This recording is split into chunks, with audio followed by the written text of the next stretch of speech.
Wake that up. LA's #1 hip-hop morning show is Nick Cannon Mornings on Power 106. Nick Cannon Radio, you know what it is. We going all the way up. It's time for Close Conversations and up close and personal with people that I admire, look up to, fixtures in the game. And this gentleman is all the above, always taking his business to the next level, and known for starting controversy within the culture. My man DJ Vlad. What's going on, my brother? What up, Nick? What up, Nick? Now how the tables have turned. Yeah. It's not so fun when the rabbits got the gun.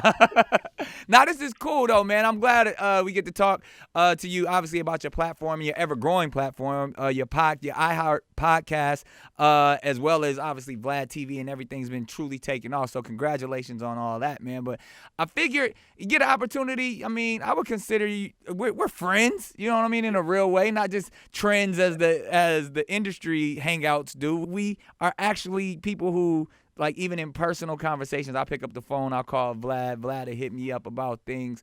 So I don't think people get to see the person Vlad. So on the new podcast, and even in this opportunity right now, man, like, you've come from behind the magic curtain as the wizard. Tell me why. Well, I got a new podcast that just launched last week that I partnered with iHeart on. Yeah. For the first time in a very, very, very long time, you could actually listen to the VladTV interviews on, the iHeart app, Spotify, Apple Podcasts, wherever else. So, out here promoting and making sure people know about it.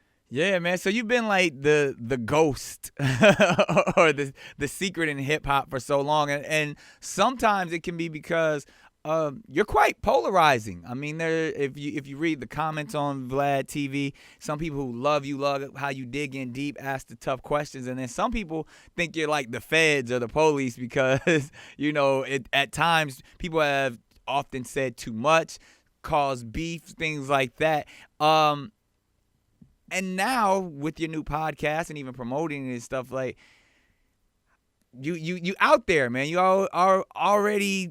Do you feel like the pressure of like, oh man, I'm for the culture, especially in the times right now, Vlad, where everything is so race driven? Are you feeling that pressure? I mean, in terms of what? What kind of pressure? The pressure of, like, one, being a responsible voice in hip hop and culture, but again, like, even you've had some tough conversations, man, with artists, with activists, to where, being a so-called white person in these times, but really somebody who is a curator of hip-hop culture, that has to be an interesting dichotomy that you're experiencing. I mean, I've always been pro equal rights. I've always been pro the Black community. We have to be mindful about the type of interviews that we do. We've turned down a lot of interviews because we feel now is not the right time to release types of conversations. And we've always tried to balance it. For every gangster that we interview, we'll have like a Nick Cannon. Come on. I'm trying to say I ain't gangster. or Jamar. Yeah, facts. Or, Bakari Sellers, or, Mayor Muriel Bowser of DC and so forth. So we've always done a balancing act. Yeah. But, our job is really to curate, like you said, and to document culture of this era, and that means the good and the bad. Right. And we've had the conversations about the guests in hip hop, and even my whole so-called beef with Eminem, and people think like you got a beef with Eminem as well. But as a white person in the culture, is that uncomfortable? Especially now, because everybody's like trying to draw that line. It was like, again, pro-black and black-owned and black business and our culture, and they've been robbing us for so long, and then Vlad TV is owned by a white man. Well, yeah, I mean, I've always taken a very humble approach to my plate in hip-hop. I've always said I was a guest in the house of hip-hop. Right. Even before I met Jamar, like, there's an interview floating around that says that a couple of years before me and him started doing interviews together. I feel very lucky to be in this art forum. Yeah. And I don't feel like I deserve my place here or whatever. I feel like I've tried to earn my place, and I feel lucky that I wake up every morning and I get to do hip hop related, interviews for a living and put out hip hop related content. I just feel lucky, and I feel that it's, there's a lot of responsibility, with the millions of, we have like over 4 million subscribers on YouTube alone, and then all the other platforms and so forth. So we have a very loud voice, and you have to be responsible, but you also have to, give the audience what they want at the same time. You have to balance it.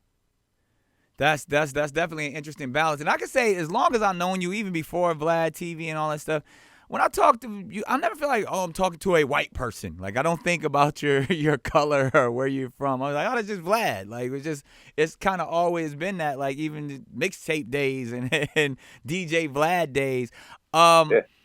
But you do it very well. And I would just say this, like, what would be your advice to white people who are fans of the culture, or like how to carry themselves to be able to do it how you've been able to do it, to where I don't feel like you've ever been in sticky situations, even when the hate has come? You like, yo, I'm just me. Like you said, I'm lucky. Like, what's your advice to a white person during the times right now? I mean, I think first and foremost, because people have followed some of the blueprints that I've laid out, like the Adam 22s of No Jumper, or the Sean Cottons of Say Cheese TV, who I've interviewed, and they've said on camera, like, hey, we used to watch your show, and that gave us the inspiration to start our own, and they've done great with it.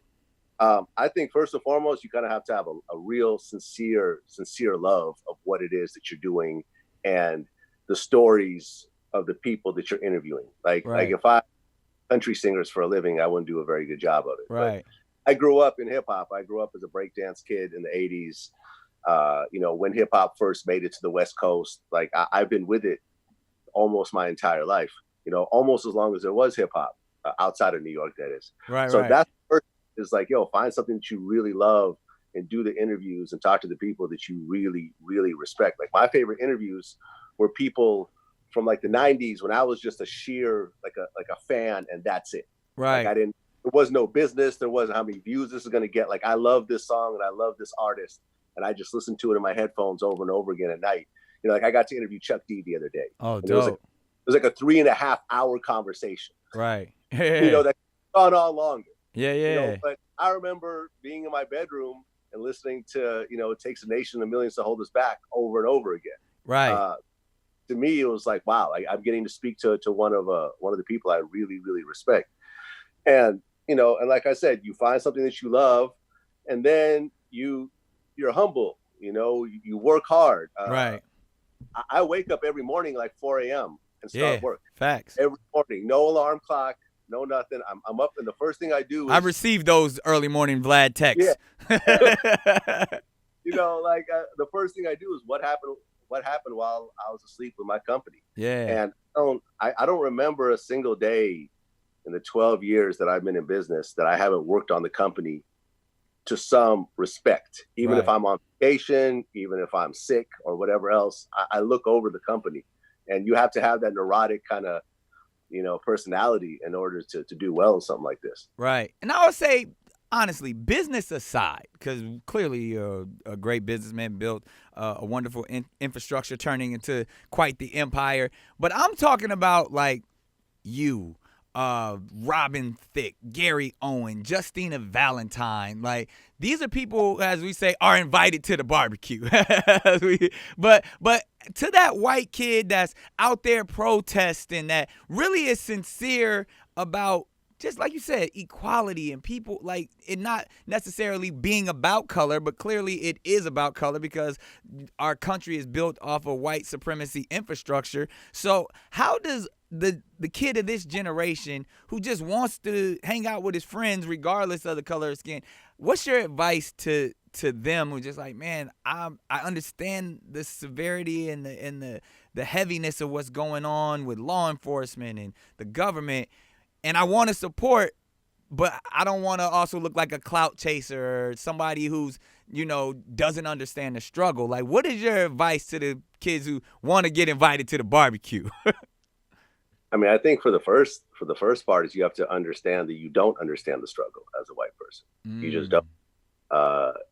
I've had white privilege. I've never really had bad experiences with the police. I've had a few, uncomfortable ones in NYPD, with NYPD, but I've never, worried about getting You never killed. been in a chokehold? Never been in a chokehold. I've never had guns pulled on you from the cops? I've never had a cop pull a gun on me. Wow. Yeah. First time I had a gun put on me with a cop, I was 13. Yeah, see, that's what I'm talking about. Because I didn't have on a helmet when I was riding my bike. Yeah, that bullshit right there. I've never gone through it. So for the white people that want to be part of this, you're coming in, you have to come in with the understanding that you don't know what that experience is like. You just don't. And you should learn. You should be humble about it, and you should really be open to learning, but knowing that you're not really going to experience it when you walk out of that room. Right. But be supportive of it at the same time. We donated to the NAACP. A lot of people that we've interviewed have gone on, and we've amplified their careers. We put money in people's pockets from these interviews. We've that over and over again. This is why people come back so often. It's why we have so many regular guests. But you have to just say, like, yo, you don't know what it's like. You can't, no matter how many close friends you have, no matter how many movies you watch, no matter how much music you listen to, like, white people shouldn't be using the N-word. Right. You've never heard me say it in all the years that you've known me. Never.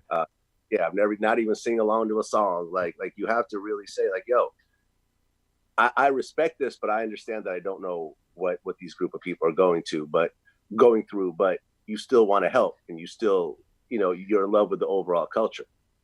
Yeah, that's powerful words, man. I think many should follow in your footsteps based off of your business and just how you move as an individual. So I gotta ask this, man. Like I said, you've been like the Dr. Claw or the Darth Vader of hip hop for so long.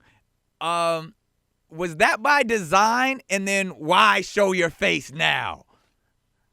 Well, this is not my first interview. I've done. No, Vlad, I'm trying to make it seem like this is your first interview. I'm trying to make sure, like, I had the exclusive that I revealed DJ Vlad's face for the very first time. I've always done interviews. It kind of started off, to be honest, like, I came up in what some people know as the DVD era. Yeah. And, I had DVDs that I put out, and I was doing interviews, and I'm holding the camera and asking the questions. Yeah. Because I couldn't afford a cameraman. Right. So that style started in like the early, like 2000, mid 2000s. I've had a couple of those Vlad interviews where you were actually holding the camera and just talking. Yeah, like in Puerto Rico. Yeah. Came to one of my album releases. You asked me if I was a gangbanger, all of that type of stuff. It went viral. All that. But yeah, no, it started off with me holding the camera because that's all I could afford.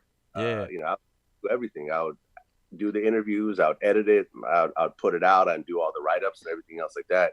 And once the channel started to build up, it was kind of the style. But, also, there's that part, but there's also the part that what I'm doing, in terms of the big picture, is I'm trying to document this era for hundreds of years to come. Yeah. Like this is, I'm working on things here that's going to be around past my lifetime. Archives. Yeah. Like people, high school kids are going to be watching VladTV interviews and doing book reports. Yeah. That's what You're a historian. That's what I envision. So I do things in a documentary style, and on a documentary style, most times you just have the person in front of the camera, so focus is on them. And, that's what I try to do. Like, I'm there to ask the questions, and I'm there to guide the interview. I have a blueprint of how I want the interview to start, the middle of it, and how I want it to end, because there's a story that needs to be told. Right. But the focus is on the actual person and not so much on me. Now, you feel like because of this, I don't know, maybe this was by design or just the way it kind of went. It feels like it's a very integration-like setting, and that's maybe where some of the, Vlad is the feds or Vlad is the police, and we get this big conversation about snitching in hip-hop and what is snitching and what's not. But you ask a question, and then you just allow people to just go. Some people go in certain directions they shouldn't go. Some people are very protected of what they say when they're around you, and it feels very interrogative at times because you've done your research, you got all the facts, and they're sitting there, and they handle it in a way that's like, no face, no case, you know what I mean? I ain't said nothing type of vibe, but which makes for interesting interviews quite some time, because you can see people, especially like some of the gangster types or even some of the younger rappers, want to talk about what they've done in the streets, but then again, they know this can actually, if they say the wrong thing, the authorities could be watching. So how do you feel knowing like that's on you? Like, if you're not the feds are definitely watching your videos. Well, the feds are watching my videos. They're watching Instagram. They're listening to songs. Yeah. Things play a part. When I interviewed Boosie, when he was up on multiple murder trials, he was up on a trial that involved multiple murders, and he was literally on death row. He said that they spent 2 days at trial listening to his songs with Gay saying, here he's talking about killing somebody. Oh, here he's talking about gangbanging. Here he's talking about hurting somebody, whatever. And people think that somehow all this is just, that only Vlad TV interviews are things that could potentially be used. Whereas it all could be used, including the music, including the Instagram lives, including the text messages, including the DMs, including everything. You should always assume whenever you're damn near doing anything that could be used in a situation that's unfavorable to you. Whenever I write a text message, I always assume like, okay, if something happens, can this text message somehow hurt me in the future? Right. Yeah. And facts. I've had conversations with people who have recorded it and put it on YouTube. Yeah. Without me knowing. So it could all be used against you. You should always be on point. Yeah. That's first and foremost. But in terms of like my style, when I got into it, I honestly felt that hip hop media was just so softball. And it was like damn near. People were scared. They were scared that they didn't know how to cover it. The interviewers were scared. Yeah. And I'm not going to name any names, but like you could see it even these days. You see these big entities who get these, who are on big platforms and get these big stars, and the interview will get like 10,000 views. Yeah. And I'm looking on like, this is a waste of time for everybody. Right. Like, because nothing gets asked. Yeah. It's a bunch of lame questions that they've answered 20 other times. There's no research. There's no. Tell me about your new project, man. It doesn't, and there's a PR person shutting things down and so forth. So when I got into it, I said, I looked up to 60 Minutes. I saw what happens when real journalism gets done and like a 60 Minutes interview gets done, and the impact of the you on your Mike Wallace. Hip hop's Mike Wallace. Laws get changed. Yeah. People get freed from prison. Or people go to prison, who go and really, when really foul things get exposed. Yeah. If it wasn't for real journalism, like people would get away with anything. These governments would get away with everything. Like look at China. Like look what happens in a situation where you don't have free journalism, when you go to China and you cannot say, I don't like what the president's doing. Right. Saying that will end you, will put you in prison. Yeah.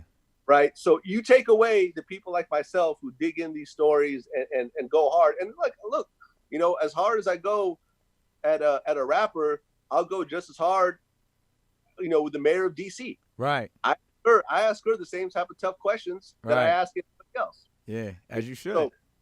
So that's the whole thing with me, is that we're trying to, when I sit down with somebody, I want it to be their biggest interview they've ever done in their lives. And and people will reference that piece forever. Love you that. You see how big the baby is. Look at the Vlad TV interview with the baby. Right. And you'll see that it's bigger than anybody else's. Right. Because of the things that we talked about. Right. Then everyone else was too scared to ask him. Right. Nah, that's pure facts. And speaking of and digging in and having that archive and the new podcast, is all of that available? Is that going to be something that, obviously there'll be new content, but will we be able to experience the Vlad archives on the new podcast? Well, we're releasing podcasts on Wednesdays and Fridays, and it's we're still kind of figuring out the rhythm of it since we haven't done it in so long. But at this point, we're releasing newer interviews, in their entirety. Right. And as we build up the catalog, it'll get bigger and bigger. And we're also going to bring back some of our classic interviews like Cardi B and, like Lil Baby and stuff like that. And you can listen to those in their entirety. You can listen to it entirety. Because that's the one thing that people kept asking me over and over again was like, yo, I want to listen to your interviews on my way to work. Yeah. As the whole, for the first time, we're going to do it. But, we also are going to have a lot of exclusives. We actually had one really, really huge exclusive about the Michael Jordan story. And I can't really get into. Say that again, because you glitched a little bit about the what? Yeah, we really had this really serious interview about the Michael Jordan story. Oh wow! Someone very much related to the Michael Jordan story, and we were going to release that as a podcast exclusive. But the temperature of the world right now and what's happening, we felt that in this particular instance, we should just hold off on it for now. Right. But we are going to have a certain number of exclusives that's going to be just for the podcast, and then later on you'll get everything on YouTube. And also Facebook has become like a huge traffic source for us these days. Like Facebook video is really taken off a lot. That's dope, man. And you kind of always have your finger on the pulse of what's going on, not only obviously in the culture, but even digitally and how to move in the tech space. Like you speak of Facebook, and obviously now you have your iHeart podcast. And I would say you kind of designed that soundbite headline clip thing that everybody's doing now, myself included, of like, yo, here's the headline, here's a minute or two of what it is, and you drop it in snippets, almost like a snippet tape, and then you drop the whole thing. Where did that come from? Well, like when I first launched in 2008, the idea, like on the first day, was we're going to drop new content 365 days a year. And if we just released a full interview, that'd be very difficult. There's no possible way we could pull that off. Right. But if we do an hour and a half interview, which turns into, let's say, 15 parts, we could drop a new interview for 2 weeks. Right. So, and then plus, which then got people excited to see the whole thing. Like, it was genius because you just give them a piece here and there, and then they're like, man, I want to watch that whole shit, and you'd have to wait. And eventually, the whole thing comes out. But also, it's like, how it is. You're on your phone. You see there's a certain artist that or a certain celebrity that you want to watch this interview of, but you want to know where all the good parts are. You don't really want to be there holding a phone for an hour and a half. It's different than a TV experience. Exactly. As the ladies say, just give me the tea. Right. Exactly. Watching TV, in your living room is a much different experience than sitting there on your phone. And most of our traffic have always come from people's phones. Right. Not only do we break it up, but we title each interview based on certain topics, so a person could kind of get, But be honest, Vlad, it's clickbait. You give them a clickbait title to make motherfuckers click on it. Clickbait is one of those terms that kind of infers that what's in the actual content has nothing to do with the title. Right. Like the title off. That's why I don't love that term. But you do want people to click on your content and watch it. Right. But we've never really had any sort of titles that really don't coincide with what the person is saying. It's always it's always accurate. Like, yeah, but you guys are technicians with taking that one sentence that the person said and then putting the quotes around it. Like, oh shit, I gotta see this, and it's genius. And it works. And we have something like 16,000 pieces of content on our YouTube channel. Wow. And all that content gets views almost every day, and it's just it's like a snowball that builds on top of itself. Yeah. And for example, you see, Quibi just launched. Yeah. Unfortunately. It really should have talked to me, because what they're doing, I've been doing for 12 years already. Right. Like episodic 5-minute pieces of content. Right. What I've already been doing, and I've shown that it works. Right. But they're trying to do this whole big production of it, but it has to be more organic. But that's kind of been my mentality behind it. Man, and it is genius, and you've built quite the empire. Much continued success on the podcast and everything else that you're stepping into. And I give you all your accolades just to say I still got to put you in the hot seat. You're my friend, but we still got to do the firing squad. philosophical, psychological, but all fun questions. You answer them however you want to. You can put real thought to it, or you can just rapidly say whatever on your mind. It is the Firing Squad with DJ Vlad. We always kick things off the right way, as an icebreaker question. Love and fear is a psychological question. They say those are the only true emotions are love and fear. But when you break them all down, every other emotion stems from that. And even Niccolo Machiavelli, the Italian philosopher, said if you can't be loved, then you might as well be feared. DJ Vlad, love or fear? Love. That's it tells the type of person you are. You're a lovable type of guy at the end of the day. No, he doesn't need to be feared. Nah. I don't think being feared is really advantageous to anyone in the long run. I don't know, but like reverence and respect, that's all in that fear bucket. That's not love. Like fear is like that's the government institutions, law enforcement, all that stuff. All that's in that. Empires are built off of fear, not love. Yeah, but then when you have that little crack in that person's armor, somebody else wants your empire. You see what's happening in the streets right now. Yeah, facts. When basically this monolithic police force, at this point, people feel, are not going to stand up to them the way they have before, and are not going to abuse them the way they have before. The tables have turned in a lot of cases. Indeed. Yep. Yeah. There you have it. Now, speaking of fear, what's DJ Vlad's greatest fear? Greatest fear? I guess prison. I'm not mad at that.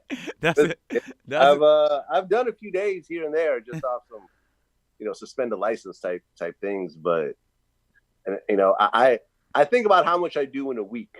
Right. So you're talking about I got to sit in a cage for a year or multiple years. Yeah, just sitting in a cage in general sucks. But for a long period of time, it's really some fucked up shit. Horrible. So, yeah, man, and I try not to do anything that will, end me up in prison. Like, I think I'm more scared of prison than death. Like, I heard that. We're all going to die at some point, but that's a torturous way to die. Yeah. Indeed. We lighten it up real quick. DJ Vlad's favorite movie. Favorite movie? I'd probably have to say Friday. Yeah, that's a solid one. Best piece of advice DJ Vlad has ever received? I think recently when I was about to interview Grant Cardone, who's the big real estate tycoon. Yeah. And as I was going through some of his interviews, him and the Wolf of Wall Street were having. They was beefing. they were kind of beefing, right? And they were talking about how, when it comes to sales, not interested is actually a form of interest, right? And when you respond to somebody, when you put energy in responding to somebody, it opens up a dialogue. Yep. And you're now committed to further dialogue. Yes. And that just sort of like, it kind of blew up my head because I thought of all the times I responded to people that I wasn't interested in something and I should have just ignored them. Yep. And by really internalizing that particular piece of philosophy, by just focusing on the people that I want to relate to and ignoring the people that I don't want to relate to at all, no matter how outlandish or what types of things they throw at me, I think has brought a lot more peace to my life. There it is. I feel that. Worst piece of advice DJ Vlad has ever received? Worst piece of advice? I remember my mother told me that all this DJ thing is a waste of time and I'm just running away from my responsibilities. Luckily, you rebelled. As I was moving to New York to kind of pursue that full time. And and then it's your mother, so you have to keep it an account, right? You have to weigh it internally, but had I listened to her, I don't think that my life would be as great as it is right now by just kind of following my own advice and not listening to the advice of my family. I heard that. That makes. We glad you rebelled, Vlad. DJ Vlad's favorite cuss word.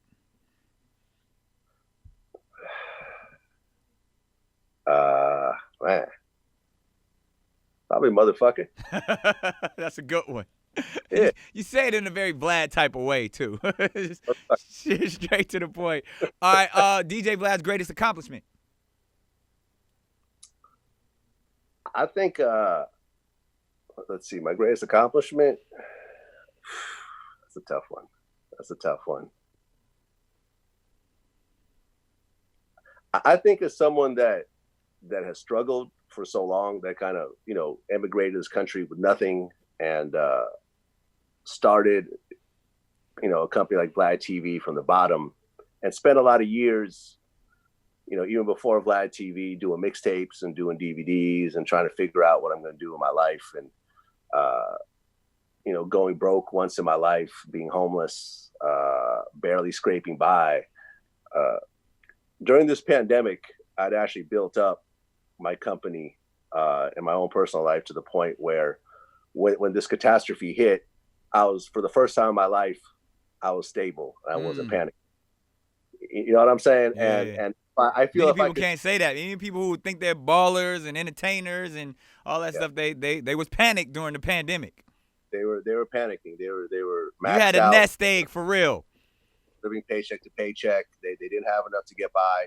When this happened, we sat by and we looked and said, okay, if no income, happens for an extended period of time, we're going to be okay. All my employees, and that was, I think, one of my great accomplishments was all my employees were employed.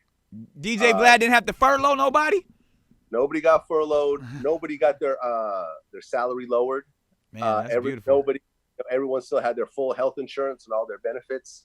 And dope. while all their friends were struggling and going, and going through a really bad time, my whole team and my whole family, they were all okay based on the decisions that I made over the years and mistakes that I didn't repeat over and over again. And it just felt good to kind of sit back and say, like, all right, I'm the head of this ship, and this ship is still sailing because of me and my team, but me leading that team. And I think that was probably my greatest accomplishment. All right, so what's DJ Vlad's biggest mistake? Biggest mistake? Man, that's an interesting one. My biggest mistake. Damn. See, look, I done stumped DJ Vlad. Look at me.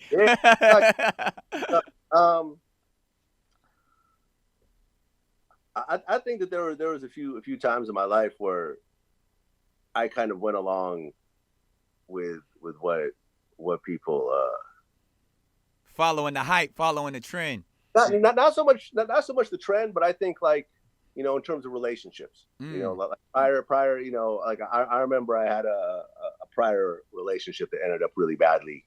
And that was because I went along with that woman's agenda the whole time. And it ultimately led into a brick wall. Right. And I think had I really followed my own instincts and not really gone along with what she wanted, I think I would have ended up a whole lot better. But, it's easy to get caught up, in a relationship and, caught up in the love and the sex and the companionship, stuff like that. You end up kind of putting your own values aside and going along with someone's values. Then you realize what a mistake you made. And then the process, you waste a lot of your time, you wasted that person's time. Sets up a lot of on both sides. So I think I've had some bad relationships over the years, and that one in particular. I took it to the heart on us on that one, Vlad. Yeah. All right. You're on an island. You're stranded. You only could take 3 items. What are those 3 items you taking? 3 items. My laptop. All right. My laptop. My laptop. My Nike flip flops. All right. I got 2 pair of those. And what else? It's your island. You take whatever you want. My island. Can I bring it gets in your head. See the Can I bring a private jet to my There island? it is. Vlad brought the jet. Smart man. There you go. DJ Vlad's guilty pleasure. My guilty pleasure. Going to Sizzler. I love it. DJ, I've been going to Sizzler since I was like elementary school. I would save up my money for the Sizzler buffet, get a big ass salad with like Thousand Island dressing on it and everything else like that. we going Sizzler. Yeah, 40 years later, I'm still hitting up the Sizzlers. Like no one understands it. Like it's not considered fine dining. I've had the most expensive restaurant experience. The Nobles, all that. You take Sizzler No, over that. No, I mean like the per se's where it's like $1,000, right? For dinner, that type of thing. But it doesn't beat Sizzler. Sizzler is always the spot I go back to. I love it. So while we right here, DJ Vlad's worst job. Worst job. First or worst? It's up to you. Worst job. No, my first job wasn't too bad, but my worst job was I'd gotten to New York, and my original goal was to be the biggest club DJ in New York. Right. Right. And that didn't quite work out. A lot of competition out there. A lot of competition. And after a couple of months, the money had run out because the club gigs started to dry up. Not like they were paying a lot anyways, but they dried up. So I got a job at this failing strip club in New York, in Brooklyn, actually, off Coney Island Boulevard. I don't remember the name, but it wasn't one of these popping like Crazy Horse type strip clubs. Right. Failing strip club. Tickles and nickels. One of those spots. Barely anyone went in there, and you think like, oh yeah, I like DJing, I like naked women, like this is a perfect job. But once you actually become that guy behind the booth, especially at a not successful strip club, like the DJ at Magic City or Starlet's, one of those spots you pop in, but not tickles and nickels. Lame strip club, and you're just pressing the button, calling bubbles to the stage. Yeah.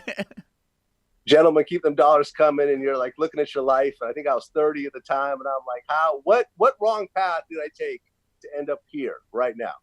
Because clearly this is not what I'm supposed to be doing with my life. I feel like I'm going to be great in the future, but clearly what I'm doing right now, complete waste of time. And man, I remember at one point, like the manager like screamed at me, like I was like one of his girls or something. I'm like, fuck it, I quit. Like I quit right there, disconnected everything, took my CDs, and I was out. That's it. I love it. Now, since we're talking music for a second, we're gonna go here. If you can only listen to one album for the rest of your life, what is that album? I love Nas' Illmatic. Ooh. Since it dropped over and over again. A lot of people like get mad at me because I've called Nas the worst beat picker of all time. You have said that. I've said that multiple times, even to his producers, like Salam Remy and Large Professor and so forth. I've said it to them in the interviews, and some have agreed, some have disagreed, and so forth. But that album is just so perfect, and really takes you into those Queensbridge projects. Facts. Of that, in that 90s era, and just there's that humbleness and that realness and that hunger in Nas's great story. voice. Yeah, he gives it to you from beginning to end. Quite honestly, he hasn't quite been able to capture that feeling after that, because that's just such a perfect album, and I think that'd probably be the one album I'd bump over and over again. Got it. DJ Vlad's most prized possession. Most prized possession.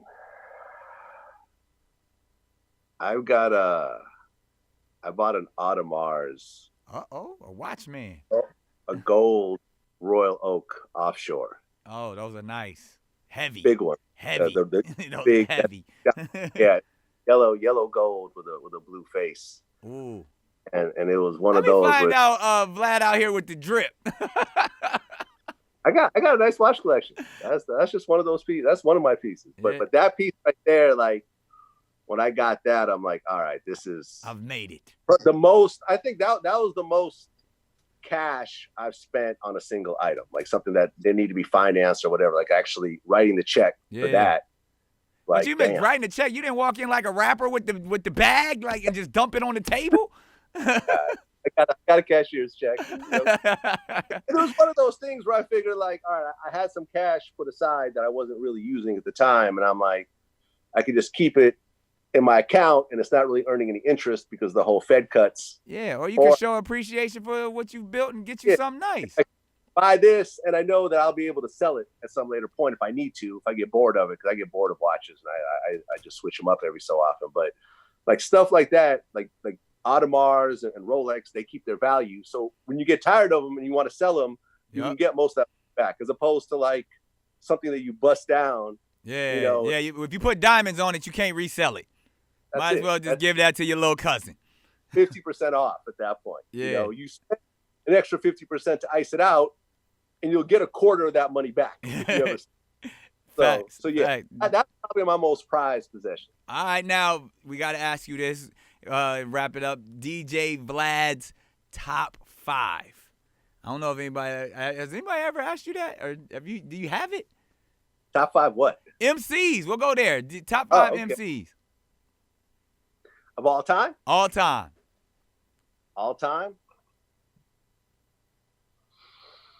I mean, you got to put Tupac. So you don't have to go in order unless you want to go in order. No, we won't go in order. So Tupac would be on that list. Biggie would be on that list, right? Yes. I think I would put Ice Cube on that list. Ooh, me too. He's always in my top 5. Ice Cube's on that list. Greatest story. One of the greatest storytellers. Yeah, no, Ice Cube, and I've said this, and people have gotten upset, but Ice Cube at his height, I felt was better than Jay-Z at his height. Ooh, that's a statement. At his height. Yeah. Like America's Most Wanted, NWA. Death Certificate, Lethal Injection. Yeah. Like that era of Ice Cube, the way that he was like just the anger and the wordplay. And how he shifted culture. People was following him. Yeah, because a lot of people aren't old enough to remember that. Yeah, right. No, that's Ice facts. Cube these days he's a guy that does family movies, so it's like you can't relate if you're 25 years old. But yeah, so Ice Cube, Be Real from Cypress Hill. Whoa, I'm liking this top 5, and then one more. One more.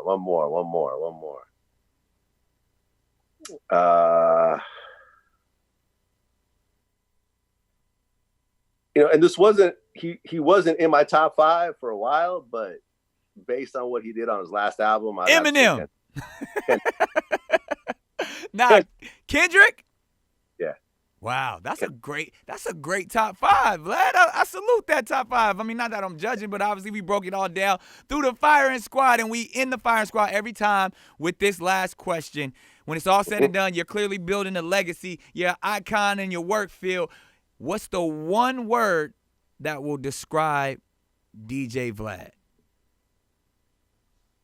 Fearless. There you have it, ladies and gentlemen. This has been an up-close and personal conversation with the fearless DJ Vlad. Make sure you get him on all his platforms. He keeps it popping, from the podcast to the channels to YouTube, all of that. Appreciate you, my brother. No doubt, man. Thank you for having me on. No doubt. See, the rabbit got the gun this time. I'll holler at you soon when we switch places. My man, DJ Vlad. My man. Nick Cannon Radio.